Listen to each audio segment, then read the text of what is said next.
Oui. Bonjour à toutes et tous, ravi de vous retrouver. Alors tout d'abord, je tiens à vous remercier pour l'intérêt porté à ces travaux réalisés en partenariat entre la région Normandie et l'INSEE.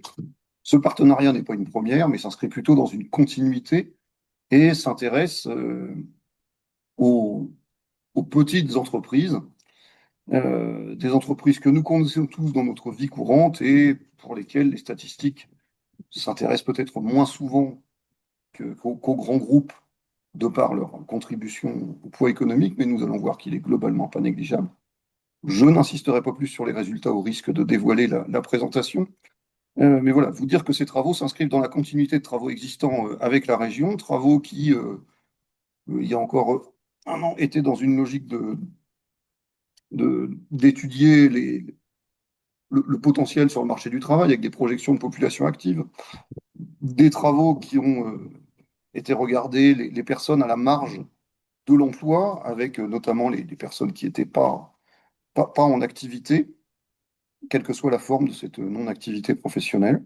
Et puis aujourd'hui, des travaux sur les micro-entreprises, avec un travail de définition du champ des micro-entreprises qui ne sont pas les micro-entrepreneurs. Ça, c'est pas de la faute de l'INSEE, hein, c'est de la faute des concepts, des facilités juridiques et fiscales. Mais voilà, on va essayer de ne pas vous perdre dans le concept. On va vous parler d'à peu près 100 000 micro-entreprises. Je pense que si vous retenez déjà ce chiffre et voir qui elles sont, ce sera déjà un élément essentiel. Je, voilà. Je sais que le discours du directeur est celui dont on se passe le plus facilement. Si une personne devait arriver, elle a eu le temps. Je vais peut-être passer la parole à Monsieur Tienpont avant de passer la parole à Camille Horard pour la présentation. Mais je passe la parole à Monsieur Tienpont du Conseil régional. Merci beaucoup. Donc, effectivement, je suis directeur prospectif compétences territoire et apprentissage à la direction de la région Normandie. La région a deux compétences, hein, évidemment, la compétence développement économique, mais aussi la compétence formation professionnelle. Et donc, c'est au titre de ces deux compétences qu'on mène régulièrement des études avec l'INSEE et qu'on est en partenariat. Un partenariat qu'on apprécie d'ailleurs beaucoup. On avait fait un travail sur la population active.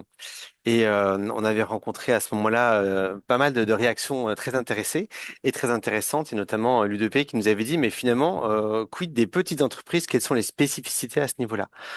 On a été aussi en contact avec le CEREC qui a fait un travail sur la formation dans les petites entreprises, à savoir que 25% des TPE ont formé au moins un salarié via des cours des sages, par exemple, contre 97% quand on est sur des entreprises de 250 salariés.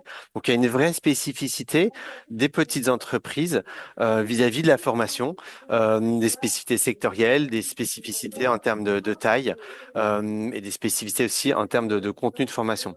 Donc on s'est dit, la première chose, c'est de savoir ces entreprises, où sont-elles? Et du coup, je pense que c'est l'étude qui arrive et je cède la parole à Camille. Merci. Donc, je vais effectivement vous présenter les principaux résultats de la publication qui va paraître d'ici peu. Je vais commencer par vous partager mon écran et notamment la publication en plein écran si c'est encore mieux. J'espère que vous voyez tous bien. Donc, effectivement, comme ça a été présenté en introduction, l'idée c'était de s'intéresser aux entreprises et à des entreprises spécifiques, hein, les toutes petites entreprises qu'on appelle les micro-entreprises. Et je vais d'ailleurs passer un petit peu de temps pour vous définir un petit peu ce concept. Et puis ensuite, je passerai sur les principaux résultats qui ressortent de la publication. Donc, en termes de concept, donc déjà, on est sur une publication qui va s'intéresser aux entreprises. Donc, les entreprises, ça peut être plusieurs établissements, par exemple, hein. Il faut l'avoir en tête aussi qu'une entreprise peut avoir plusieurs entités. On peut avoir, par exemple, une entreprise qui a un site de production et un site de vente à des lieux différents, et donc deux établissements qui correspondent à une seule et même entreprise. Et donc, parmi les entreprises, elles sont, selon la loi, définies, enfin, regroupées, catégorisées en quatre grands groupes. On a le groupe des petites et moyennes entreprises, dont font partie les micro-entreprises, et je vais le détailler après. Donc, qui sont des entreprises qui emploient au maximum 250 salariés et ont un chiffre d'affaires inférieur à, alors il y a une petite coquille, c'est 50 millions d'euros, mais c'est 50 millions d'euros de chiffre d'affaires ou 43 millions d'euros de total de bilan. Les entreprises de taille intermédiaire qui sont donc un peu plus grandes, qui peuvent employer jusqu'à 5000 salariés et dont le chiffre d'affaires ne doit pas dépasser 1,5 milliard d'euros. Et on a ensuite toutes les autres entreprises qui sont donc des grandes entreprises avec des effectifs qui dépassent et des chiffres d'affaires qui dépassent ces seuils-là. Et donc si on revient sur les petites et moyennes entreprises, eh bien on a aussi dans ces PME une sous-catégorie qui fait partie des quatre grandes catégories d'entreprises, qui sont les micro-entreprises. Donc c'est vraiment cette partie-là qui est en jaune orangé ici, sur lequel on va s'intéresser dans la publication. Et parmi ces micro-entreprises, ce qu'il faut noter, c'est que ce sont des entreprises qui emploient moins de 10 salariés et qui ont un chiffre d'affaires qui est inférieur à 2 millions d'euros annuels. Et donc, à droite, on a un petit rappel sur les micro-entrepreneurs, qui est un régime fiscal qui est particulier, qui existe depuis maintenant un certain temps, qui s'appelait auto-entrepreneur auparavant. Et donc, cette catégorie de population, on les a mis à part, l'idée, parce qu'en fait, ils ont vraiment une évolution et des statuts qui sont particuliers, qui auraient tendance à un petit peu faire diverger nos statistiques si on s'intéressait à eux au sein des micro-entreprises. Donc, on a préféré les mettre à part. On aura un petit focus à la fin de la présentation sur les chiffres sur les micro-entrepreneurs, mais l'ensemble de la publication et des résultats que je vais vous présenter là sont sur les micro-entreprises en dehors des micro-entrepreneurs. Donc les premiers chiffres clés importants à retenir, donc ça a été évoqué, effectivement, on parlait dans le titre de plus de 100 000 entreprises, c'est si on va un peu plus dans le détail, 105 500 micro-entreprises qui sont sur le territoire normand. En termes d'établissements, comme je vous l'évoquais, il peut y avoir des fois plusieurs établissements, mais c'est assez peu le cas, puisqu'on voit qu'il y a 115 700 établissements concernés qui sont raccrochés à des entreprises qui sont des micro-entreprises. En termes de salariés, on voit aussi, et c'est lié aussi à cette structure, hein, le fait qu'ils ne peuvent pas employer plus de 10 salariés. Donc, on a un nombre de salariés qui est assez euh, faible, 109 000 salariés, au regard du nombre d'entreprises en tout cas. Ce qui est important de noter aussi, c'est qu'on a 44% des entreprises qui sont non employeuses, c'est-à-dire qu'il y en a une petite moitié qui n'emploient quasiment aucun enfin, qui n'emploient pas du tout de salariés. Donc, ça explique aussi ce chiffre. On a aussi, si on s'intéresse aux micro-entreprises, beaucoup de non-salariés, donc qui correspondent aux dirigeants de ces entreprises-là, 62 000 en Normandie, où on va regarder un petit peu au même titre que les salariés leurs caractéristiques. Et puis en termes de données économiques, un chiffre qui donne donc la richesse dégagée, qui est une estimation de la valeur ajoutée des entreprises. Et pour les micro-entreprises, on est un tout petit peu en dessous de 10 milliards d'euros de richesse dégagée par l'ensemble des micro-entreprises en Normandie. Donc, dit comme ça, tous ces chiffres-là, on se demande un petit peu à quoi ça correspond. Et donc, l'idée, c'est que si on rapporte ça à l'ensemble des entreprises en Normandie, on obtient les points qu'on voit ici. En termes d'entreprise, donc, on a plus de 9 entreprises sur 10 qui sont une micro-entreprise en Normandie. Donc, c'est vraiment la catégorie d'entreprise la plus représentée largement en Normandie et partout ailleurs en France aussi. En termes d'établissement, on baisse un petit peu sur ce taux, puisque les grandes entreprises et les ETI notamment sont plus souvent multisites, et donc on a 78% des établissements qui dépendent d'une micro-entreprise. En termes de salariés, là aussi, on a vu, encore une fois, lié à la structure et au seuil que ces entreprises ont en termes de nombre de salariés. On a un poids en termes de salariés qui est autour de 17% en Normandie.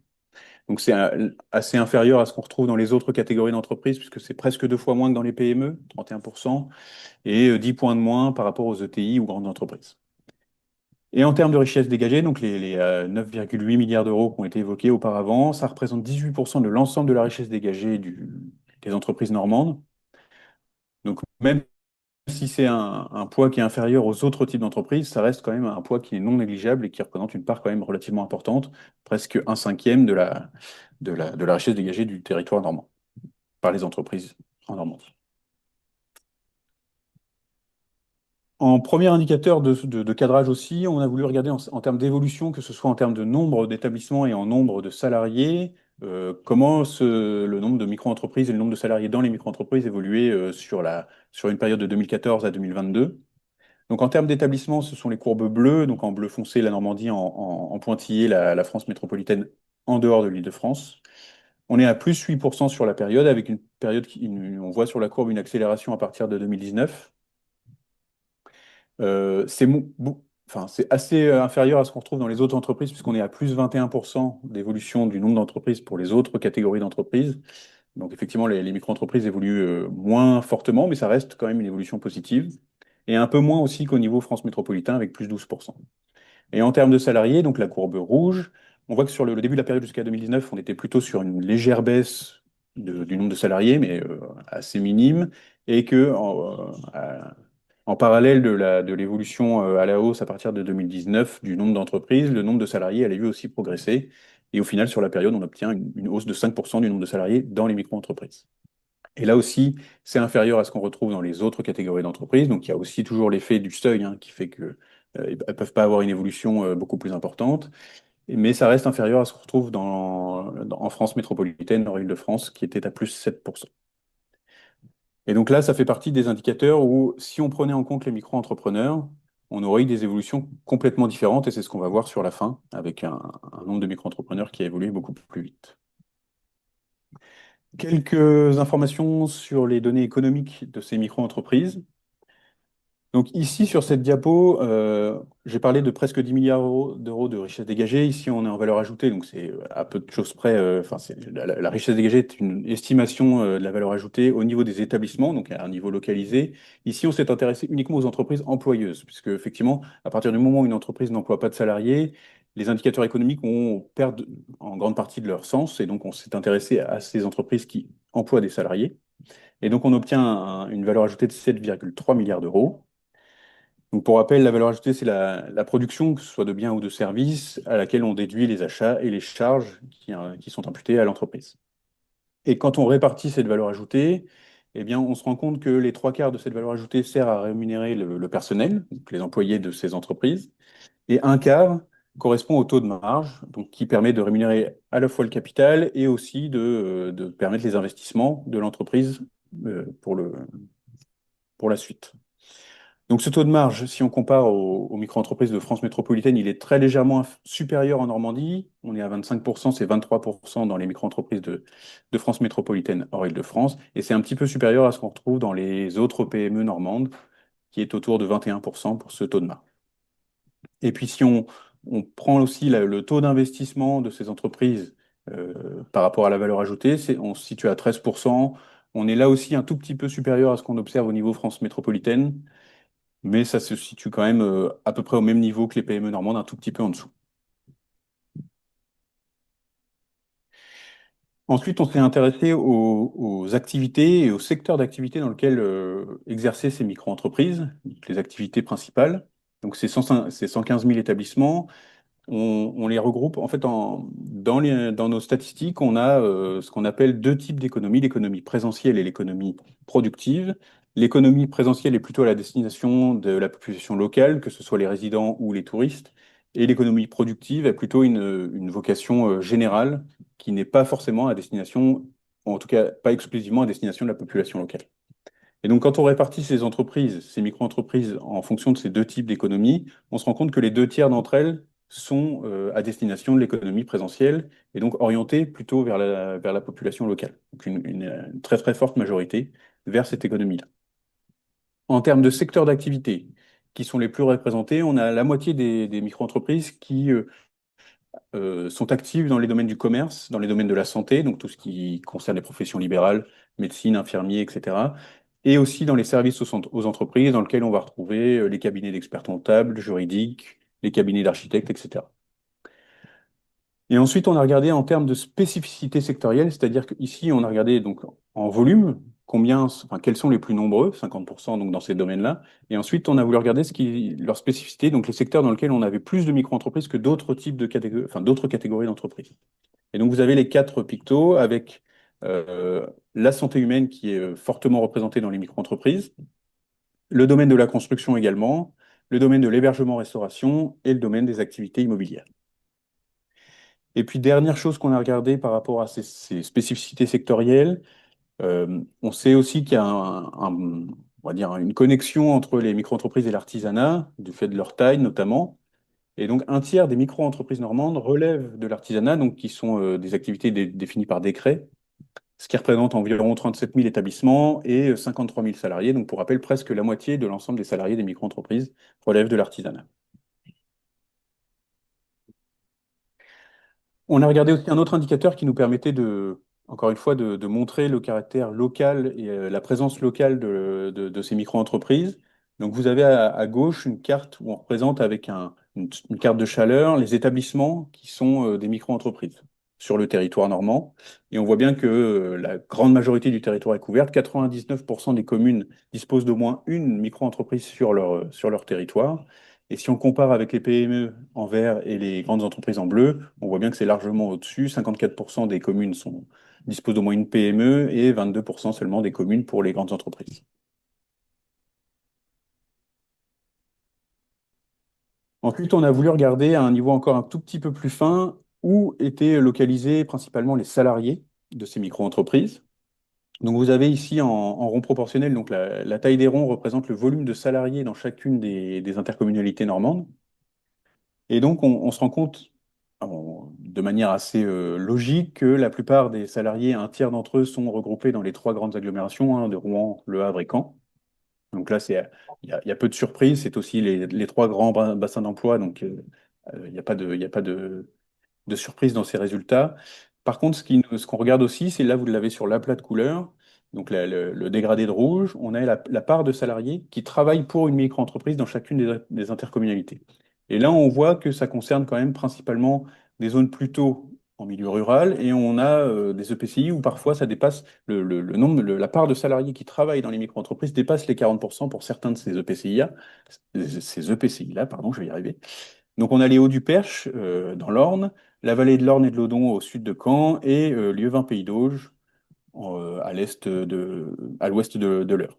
Et donc dans ce territoire-là, on a même un taux qui dépasse 50% de salariés qui travaillent pour les micro-entreprises.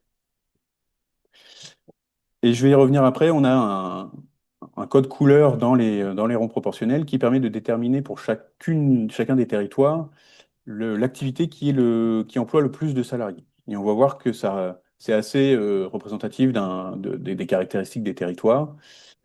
On a notamment le secteur de la construction qui est dominant dans une grande majorité des intercommunalités, notamment dans l'ex-Haute-Normandie, et une grande partie du Calvados et le sud-est de l'Orne. Et ça correspond aussi principalement aux EPCI où la part de salariés travaillant dans les micro-entreprises est le plus important. On a ensuite à gauche celle où l'activité dominante est celle de l'hébergement et de la restauration. Donc on constate que ce sont uniquement des intercommunalités qui sont situées sur les littoraux et dans des zones à vocation pour la plupart touristique. Il y a une certaine logique de territoire ici. Et pour le commerce, qui est à droite en jaune, on a une répartition un peu plus diffuse qui concerne une grande partie des territoires, et notamment quasiment toutes les intercommunalités de la Manche et de l'Est du Calvados.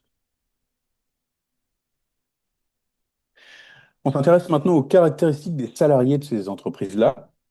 Donc, premier indicateur, c'est la répartition homme-femme. On est à 55% d'hommes dans les salariés de micro-entreprises. C'est un chiffre qui est globalement identique à ce qu'on retrouve dans le reste des entreprises normandes, donc il n'y a pas d'écart particulier ici. Par contre, on a un écart qui est relativement important sur les tranches d'âge. On a une population de salariés dans les micro-entreprises qui est beaucoup plus jeune. Un quart des salariés des micro-entreprises ont moins de 25 ans. C'est seulement un septième dans l'ensemble des entreprises, donc il y a vraiment beaucoup plus de jeunes dans ces entreprises-là, et on va voir qu'il y a notamment beaucoup plus il y a quelques facteurs qui peuvent l'expliquer.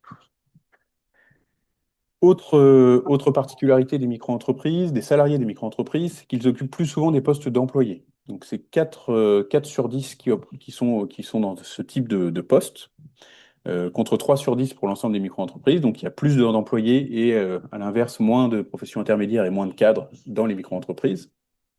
Et parmi les métiers qu'on peut citer en représentatifs de ces postes d'employés, il y a notamment les postes de secrétaire, de vendeur ou d'employés de cuisine qui sont particulièrement représentés dans les micro-entreprises et en Normandie en notamment. On a aussi regardé la répartition en termes de contrats, et c'est là où on va voir justement le lien avec la relative jeunesse des salariés des micro-entreprises. On a 12% des salariés qui sont sous statut d'apprentissage dans les micro-entreprises normandes. C'est 4 fois plus que dans l'ensemble des entreprises. Donc forcément une part de jeunes qui s'en ressent derrière, et aussi une part de CDI qui est du coup moindre, quasi un petit peu moins des trois quarts des salariés qui ont un poste, un contrat à durée indéterminée, c'est quasiment 10 points de moins que pour l'ensemble des entreprises. Et en termes de conditions de travail et de quotité de travail, On a 21% des salariés des micro-entreprises qui travaillent à temps partiel. C'est 5 points de plus que dans l'ensemble des entreprises, donc une part plus importante dans ces catégories d'entreprises. On a regardé aussi les différences qu'il pouvait y avoir en termes de salaire, et on est ici sur un salaire médian en équivalent temps plein. On a un écart de salaire qui est de quasiment 300 euros, 1 750 € par mois donc, pour enfin, les salariés des micro-entreprises, contre 2 050 € par mois pour l'ensemble des entreprises en Normandie. Et ce qui explique notamment une grande partie de cet écart, qui explique au moins un tiers de cet écart, c'est la prédominance notamment des métiers d'employés dans les micro-entreprises.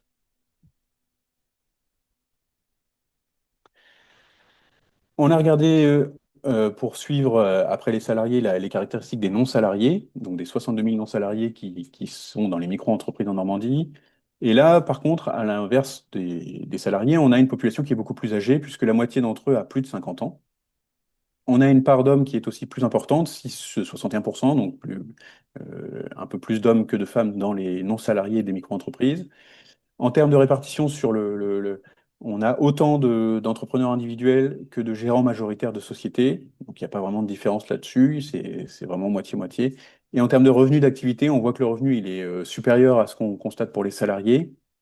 Euh, on est autour de 2 550 € par mois de revenus médians pour les non-salariés. Sachant que comment dire, l'écart de salaire entre il y a enfin, comment dire, les salaires sont beaucoup plus condensés pour les salariés que pour les non condensés, où l'écart entre les salaires les plus bas et les salaires les plus hauts pour les non salariés peut être très important. Et puis pour finir, on a fait un focus quand même sur les micro-entrepreneurs, donc, qui sont une catégorie qu'on a mis à 75 000, on peut ajouter donc aux 115 000 établissements de micro-entreprises entre guillemets classiques, donc 75 000 micro-entrepreneurs en Normandie. Ça représente 4 micro-entreprises sur 10. On a aussi un fort poids de l'économie présentielle pour les micro-entrepreneurs, au même titre que les micro-entreprises classiques, deux tiers des entreprises qui sont dans ce domaine d'activité. Et par contre, ce qui est important, c'est l'évolution entre 2014 et 2022 du nombre de micro-entrepreneurs, puisqu'elle a doublé, et que pour rappel, hein, pour les micro-entreprises classiques, l'évolution elle était de seulement 8% sur la même période. Et donc, quelques caractéristiques de ces micro-entrepreneurs en termes de pérennité d'entreprise. Donc, on a une enquête à l'INSEE qui nous permet de suivre les entreprises après leur création et voir combien sont encore actives au bout de 3 et de 5 ans. Et donc, ce qu'on constate notamment pour les micro-entrepreneurs, c'est que seulement 4 sur 10 d'entre elles sont encore actives 3 ans après leur création. C'est plus de 2 fois moindre que dans les micro-entreprises classiques, puisqu'on est à 85% de pérennité à 3 ans. Et ce qui explique en général les écarts de pérennité pour une entreprise, il y a deux facteurs principaux. D'abord, l'apport financier lors de la création de la micro-entreprise ou du statut de micro-entrepreneur. On voit que quasiment 8 micro-entrepreneurs sur 10 débutent leur activité avec moins de 2 000 € d'apport. C'est 2 fois plus que dans les micro-entreprises classiques. Et l'âge aussi à la création de la micro-entreprise, du créateur d'entreprise. On a un tiers des créateurs de sous statut micro-entrepreneur qui a moins de 30 ans. Et là aussi, c'est 2 fois plus que dans les micro-entreprises classiques. Voilà pour les résultats. Et on peut passer C'est la question qu'on pose classiquement quand même, parce qu'on a fait très court sur les introductions avec Michael Tiapon, mais généralement on pose la question à la région de dire, très bien, vous avez voulu mieux connaître ces entreprises, voilà, pourquoi faire derrière, comment ça s'inscrit par rapport à la politique économique de la région. Je sais que ça a été dit en 1 minute par Michael Tiapon, mais peut-être se donner 2-3 minutes pour développer ce point. Et puis après, je pense qu'on pourra en rester là, si c'est bon. Monsieur Tiapon, je vous passe la parole. Ou quelqu'un d'autre de la région. Je, je cherchais à activer mon micro déjà. Euh, en fait, c'est vraiment important pour nous de qualifier le terrain économique pour savoir comment on l'accompagne. Alors moi, je suis plus sur le champ de la formation. Et donc, comment je sécurise les parcours des jeunes actifs via de la qualification, de l'évolution professionnelle, dans des structures qui ont peu de marge salariale et qui ont pas forcément des structures RH qui sont embarquées. La région, on travaille aussi avec les OPCO, c'est-à-dire qu'on n'a pas l'exclusivité en fait sur cet accompagnement des entreprises. Et donc du coup, avoir ces informations, ça nous permet de savoir à l'échelle de la Normandie, mais aussi territoire par territoire, comment accompagner le mieux ces entreprises et quelque part ben, le développement de compétences. On a aussi un enjeu important d'anticiper les départs en retraite des dirigeants. Ça a été dit tout à l'heure, je trouve que c'est un chiffre qui mérite vraiment d'être souligné. 12% des salariés sont apprentis. Dans des petites entreprises, ça peut constituer, je parle au conditionnel puisque c'est pas moi qui l'impulse, mais on voit dans les faits que ça peut constituer des leviers de formation et de reprise d'activité et de transmission d'entreprises et d'entrepreneuriat. Troisième élément, accompagner la montée en compétence des très petites équipes, c'est assez compliqué. Il peut y avoir des éléments, on va dire, hybrides, le numérique, etc., qui facilitent un petit peu. Mais généralement, quand les petites entreprises décident de se mettre à la formation, elles veulent des choses qui soient très intensives, ramassées dans le temps, très centrées sur leur activité. On fait pas de formation en se disant, bah voilà, dans 6 mois, peut-être, on ira quelque part. Non, il faut que ce soit très, très efficace. Et du coup, il y a un enjeu pour la région de réussir à capter ces besoins-là pour identifier plusieurs petites entreprises qui ont un même besoin et trouver comment j'y réponds. Alors là, je pense par exemple à des opérations de formation de demandeurs d'emploi, puisque c'est notre compétence. Sachant que si jamais je considère chaque entreprise individuelle, j'ai rarement un seuil suffisant pour y répondre économiquement, de façon économiquement rentable. Alors que si jamais j'ai une vue globale, je peux construire une offre de formation et d'accompagnement en considérant que j'ai pas 4 fois une petite entreprise, mais un groupe de plusieurs petites entreprises qui ont des besoins qui sont homogènes et que j'arrive à caractériser. Donc du coup, les micro-entreprises, c'est un défi quand même en termes d'accompagnement et de formation professionnelle pour la région. C'est aussi un enjeu de cohésion de territoire et un enjeu de production de richesse économique qu'on veut accompagner. Voilà un peu nos différents axes et le regard que la région peut porter là-dessus. Je vous remercie, ça me semble en effet très utile de bien comprendre pourquoi on s'intéresse à ces entreprises, au-delà du fait que caractériser leur poids est déjà important et leur présence sur le territoire également. C'est-à-dire qu'il y a, il y a- il y a un intérêt à dire combien elles représentent. On l'a dit, 18% de la valeur ajoutée présente sur l'ensemble du territoire, des emplois qui sont, pour les 2 tiers, liés à l'économie présentielle, dit autrement non délocalisables ou soumis aux aléas économiques divers et variés, ce qui est très important. Mais voilà, il y a quand même également des enjeux de formation. C'est assez facile de traduire les chiffres, c'est-à-dire 12% des salariés sur à peu près 100 000 salariés, ça fait voilà, à peu près 12 000 apprentis au sein des micro-entreprises, dont on a dit qu'une partie non négligeable d'entre elles relevait de l'artisanat. C'est un discours qu'on connaît classiquement, mais c'était important de pouvoir le chiffrer et de montrer à quel point ces entreprises dessinent le paysage normand. Bon, je pense qu'avec M. Tierpont, nous avons laissé le temps à ceux qui auraient d'éventuelles questions d'y réfléchir. On va pouvoir s'arrêter là, je crois, s'il n'y a pas d'autres questions. À moins qu'il y ait des demandes d'intervention.